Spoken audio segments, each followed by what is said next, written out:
All right, well, man, so no Clay Farrell this week. He's still celebrating the new year, but a happy new year, 2023, alongside David Lang. We know him as Dookie, so if I call him Dookie, just remember that's who we're talking about. David, it's good to see you. Happy New Year. It's not a happy new year, though, for the Miami Dolphins. The latest loss, another ugly one. It's 5 in a row. I think Clay and I have intentionally been skipping the podcast last week for the holidays, hoping that it would lead, they win a game and then we could talk about it, but it hasn't happened. David, is this the same old Dolphins all over again? I have to tell you, if you're bringing me on, things must be very, very bleak for the Dolphins. Is it the same old Dolphins? It's almost as if, and I tweeted this earlier today, it's almost as if there's a magnet attached to 500. And it doesn't matter where the Dolphins go during the year, that magnet just sort of pulls them down. And in this particular case, I feel like it's more unfortunate than usual because I think there was genuine hope. When they were 8-3 and they've lost 5 in a row, when they were 8-3, everybody was kind of thinking how it's not just that they're 8-3. And I think everybody understood that they were feasting on bad teams. They were beating the Texans. They were beating. Yeah, they beat the Browns. I get it, but they also, it looked different. The Ravens. They also beat the Bills. It's not they beat the Patriots early in the season. It did feel different, right? Are we just because we've been in this town so long covering this team that we're blinded by it, or was it really that different? McDaniel is a funny man. And I feel like because Mike McDaniel is a funny man, I feel like people are drawn to comedy. People are drawn to funny. His personality, maybe? Yes. I think because he's a funny guy, because he's quirky, because he's a good story, I feel like people were really, really drawn to the narrative of him, number one. And number two, the redemption of Tua's story. Because Tua had been the most criticized. People either believe Tua is Joe Montana or he's a bum. And there was no in between. And so here Tua was balling out, having this great season. People were chanting MVP at home games. And so there was a feeling that this was Tua's redemption tour. This was, and that's the thing. Clay and I, one of the last podcasts we did, which was right around the time the Dolphins had lost the game, but they were still, in a good shape, was talking about Tua being an MVP candidate. And it was legitimate. It wasn't just, I understand that, you and I and Clay and I and people that covered the Dolphins in this town for a long time, we get a little blinded and maybe we're considered homers because we see it through the eyes of, the Dolphins and what we see every day.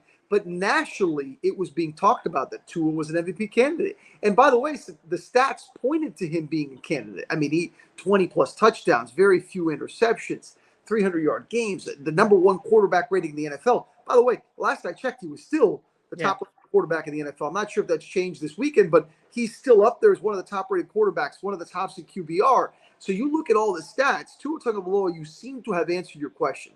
All of a sudden, you go on the road. You lose a game in San Fran, which Tua actually put up pretty good numbers, but you lose that game. They make a few mistakes, the fumble late. Then all of a sudden you go in the whole Herbert storyline. You lose that game. Then you go to Buffalo. And I thought Tua actually played well in Buffalo. They just didn't do enough, but they went toe-to-toe with the Bills in the snow and the late field goal. But what does that say about the Dolphins? And I've been thinking about this all day. Yeah. What does it say about the Dolphins that when we write the autopsy on this season, whether it's next week after the Jets game or after a playoff game, that their effort against the Bills, a loss, is probably their best performance? Well, I don't know if it's their best performance, but I thought down the stretch it was the most encouraging performance to maybe say to yourself, this won't be the same old Dolphins, right? I think that's what we felt. Okay, this is maybe a sign that it won't be the same old Dolphins. But then the game against Green Bay was a debacle. And then you have all the concussion concerns once again about Tua, right when you think you move past that. It's amazing to me. This feels, and I don't believe in curses, but this franchise feels cursed. Because you were talking about, we went from Tua MVP, you found your quarterback, Super Bowl dreams. They're definitely making the playoffs. They're making the playoffs. So of course they're going to make the playoffs.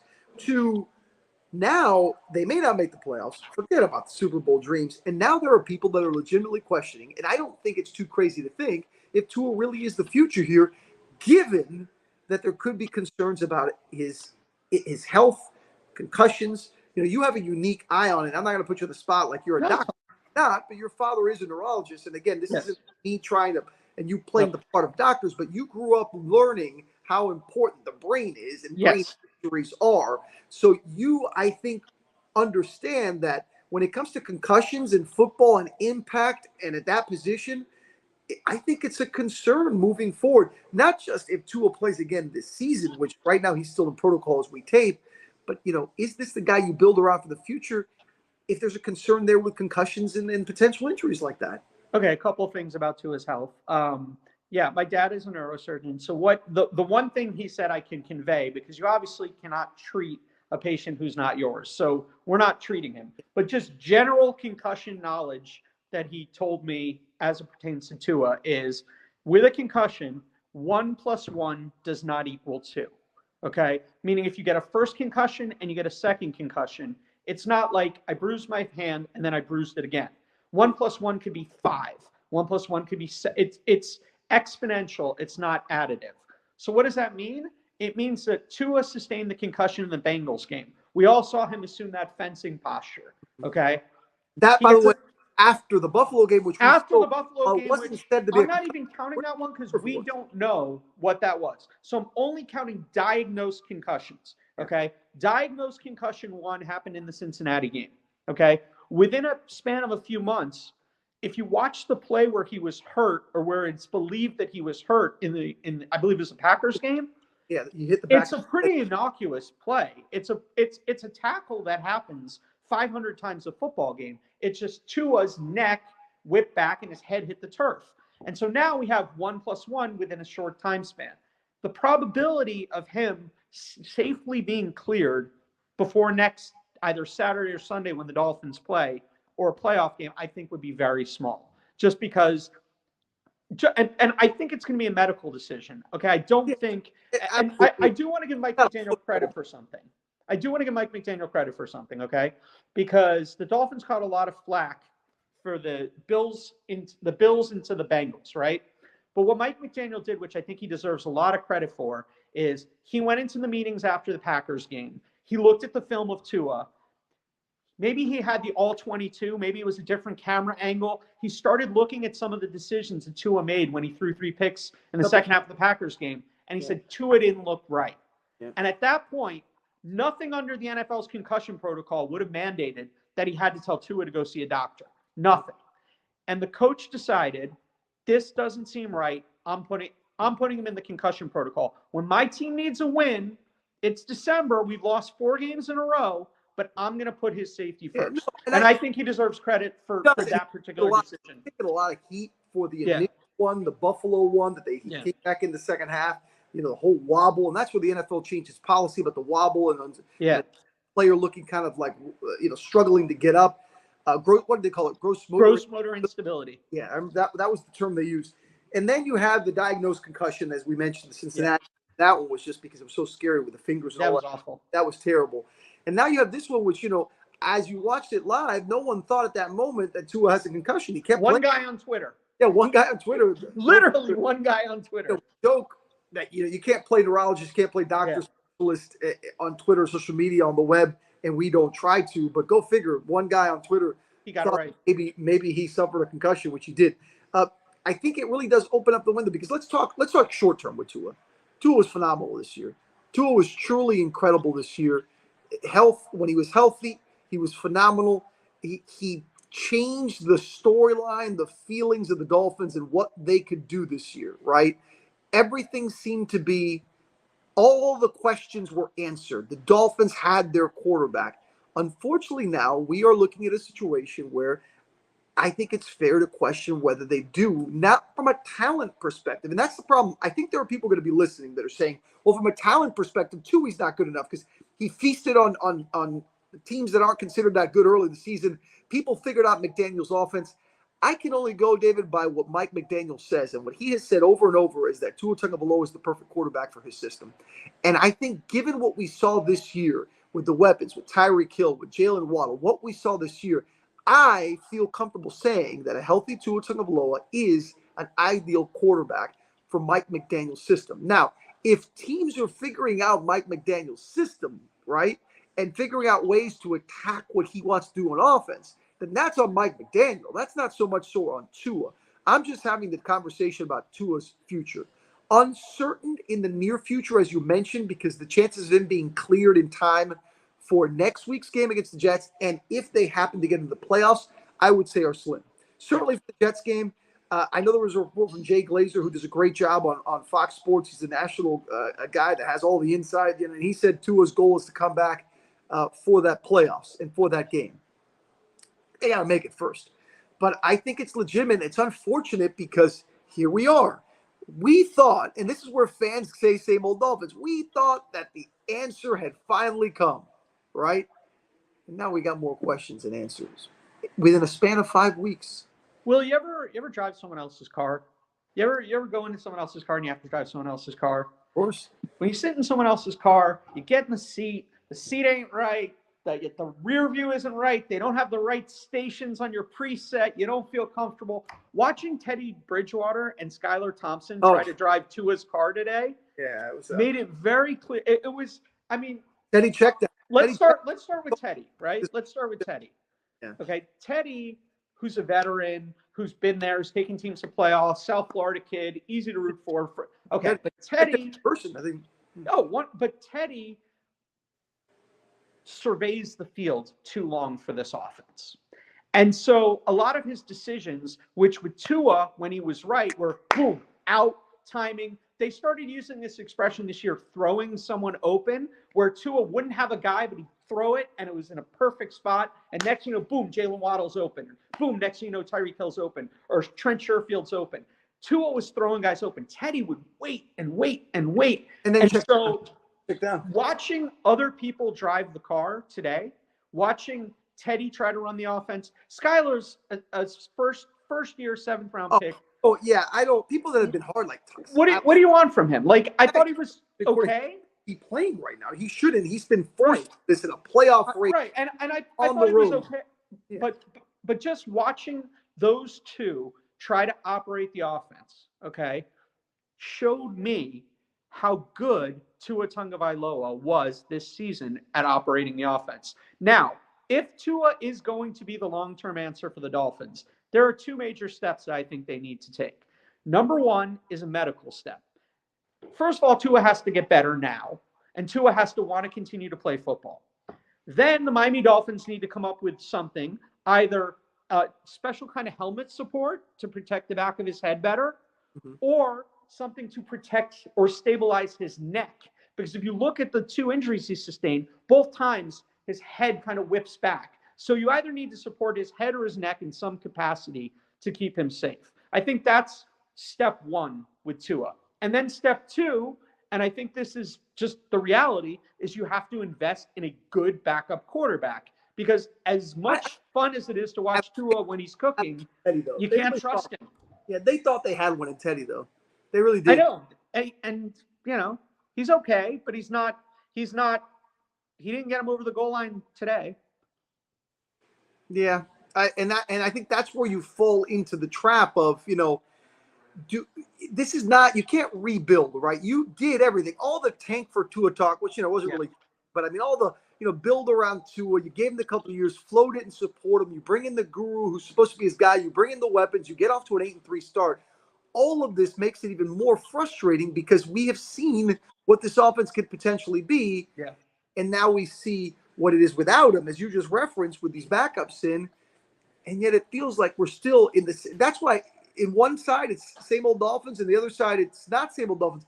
This is, of all the Dolphins team I've covered, right, and all the collapses I've covered, all the collapses that fans that are listening now and watching have seen, this one doesn't feel the same. This one, I legitimately felt a month ago that the Miami Dolphins were a Super Bowl contender. And if you're laughing at me now for having thought that, then maybe I deserve that. Like, if you're listening and saying, well, you're the idiot who believed that, but maybe I'm the idiot then who did believe that. But I truly felt from what I saw on the field that this was a team that can go head-to-head against the best in the NFL. And now that sounds crazy because now they don't have a quarterback available. Their defense gives up big plays. Well, we saw it in the Bills game, Will. To your point, to back up your point, we saw, this is why I think the Bills game is so interesting. That was the Dolphins' best shot. And the Dolphins' best shot was that far away from a team that very well may be in the Super Bowl. But, Will, let's just talk besides Tua, because obviously missing Tua was a huge deal against the Patriots. Look who else was out.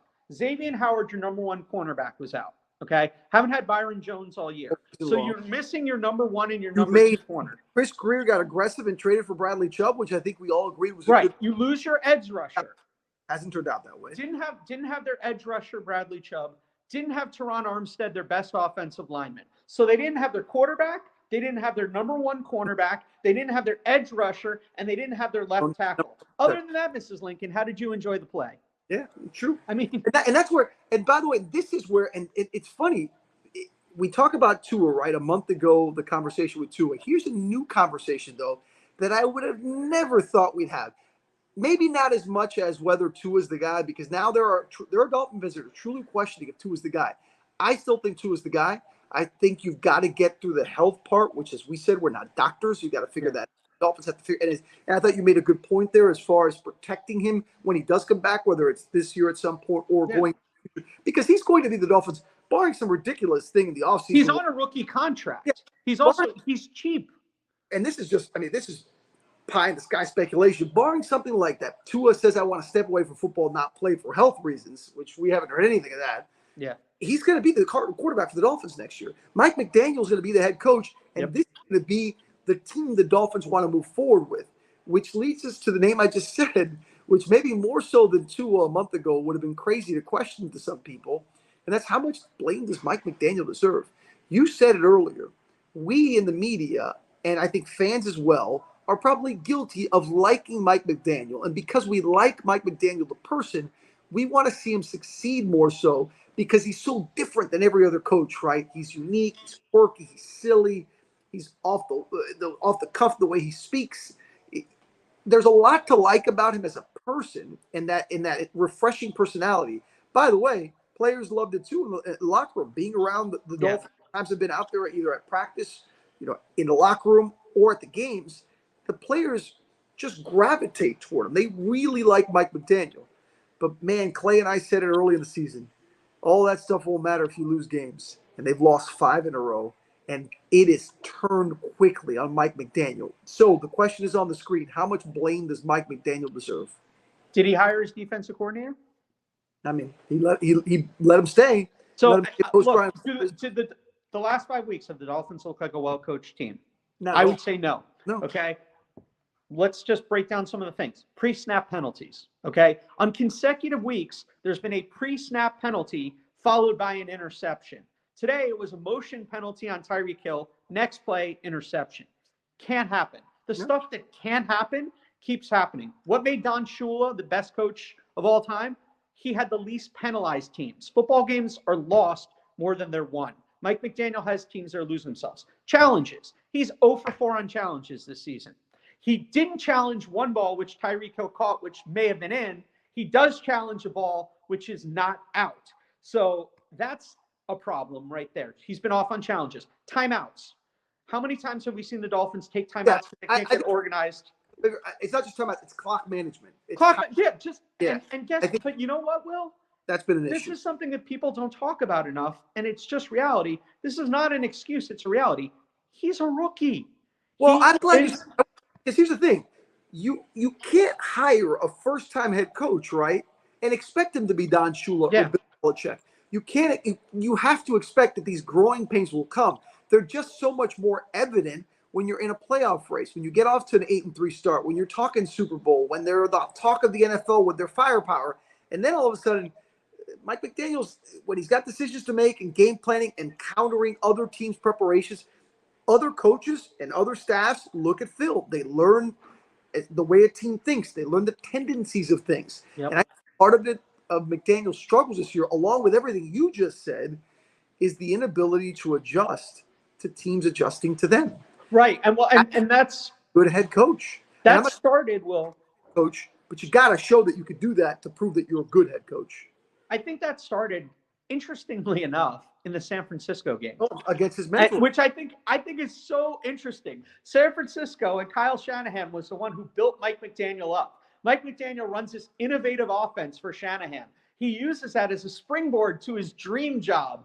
He gets his NFL job. His team is rolling. What happens? They go to San Francisco. Shanahan figures out how to stop. Those wide open drop back. They take away the middle of the field. Yeah. Next thing you know, they create a blueprint which has been copied every single game since. And here's the reality. The Dolphins have not counterpunched. Mike McDaniel spent his whole life coming up with this offense.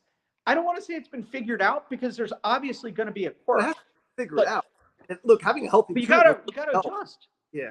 You've got to adjust to the adjustment. I once heard a story. I think it was Bill Belichick was being interviewed, and they said, "Is it true what happens about like halftime adjustments? Is that overstated? The teams have halftime adjustments?" And Belichick was like, "Yeah, I started adjusting in the first quarter."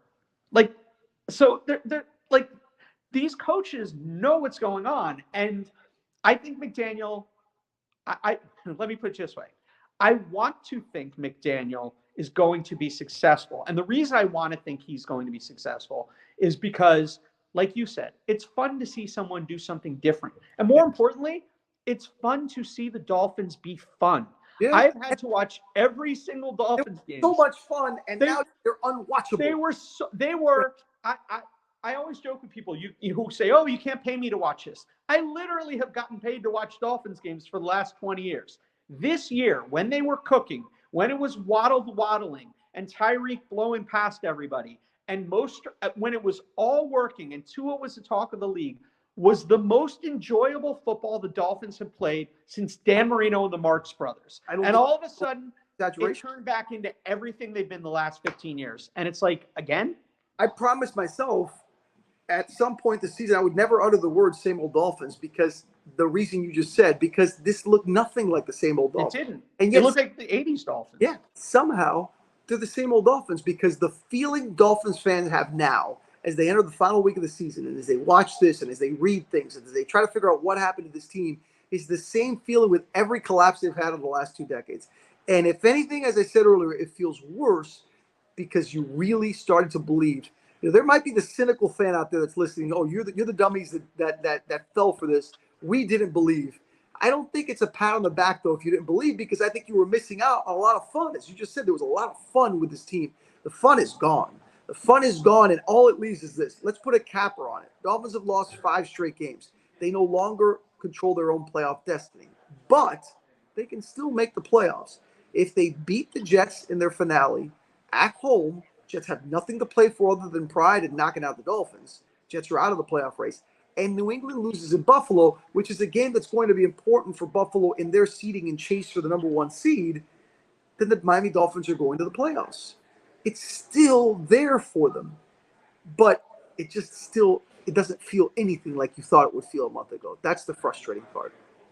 They went 0-4 in December. The money month. And then they lost. Do you remember I asked Mike McDaniel, we were doing a live shot. Yeah, I do. Local 10. And I asked Mike McDaniel, said, hey, I know you like to say game by game and not make games too important, but how big is this stretch?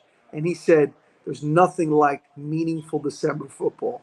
And he went 0-4 in meaningful December football. He's right. There's nothing like it. But apparently,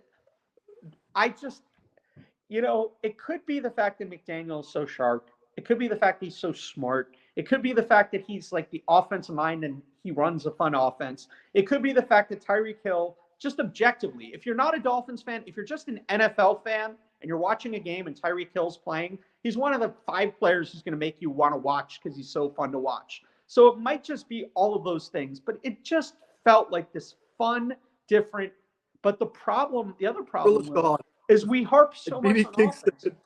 That defense. This is the thing that makes me crazy about the defense because it literally happens every game, and it's happened now 5 times in a row. It's the 4th quarter. The game is in the balance. The Dolphins have a chance. The defense has one job: get off the field. Just get off the field. 3 and out, interception, and every single game since December has started, there's a long, sustained, often touchdown drive by the opposition. This week, the Patriots capped it off with a Jacoby Myers touchdown. Yeah, and come on. If you hold them to a field goal, you still have a chance. but you let them get a touchdown. And you know what that's called? You hear coaches say it all the time, and you know what it is: complimentary football. The Dolphins don't know how to play complimentary football. And by the way, complimentary football includes special teams.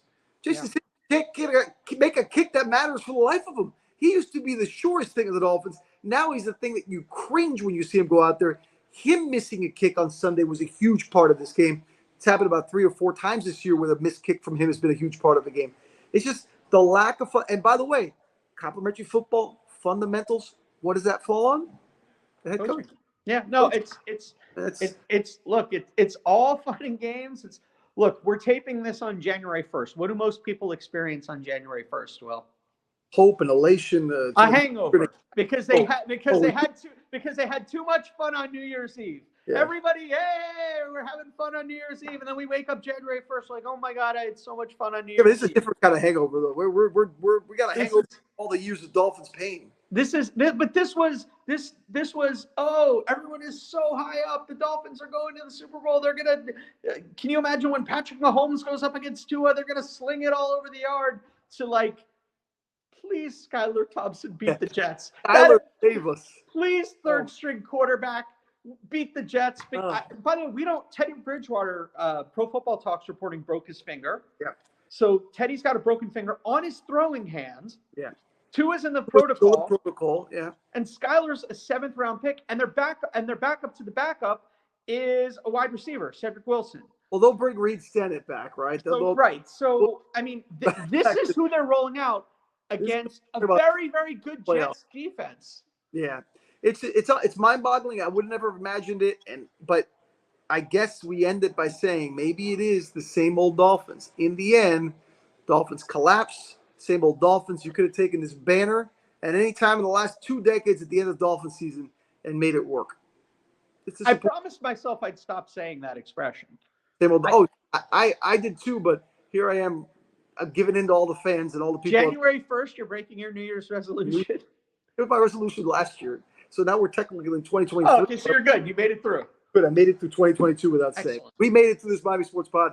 We appreciate you listening. Always check it out at local10.com. Thanks for the time. We shall talk next week when the Dolphins are either be in the playoffs or it'll be same old Dolphins.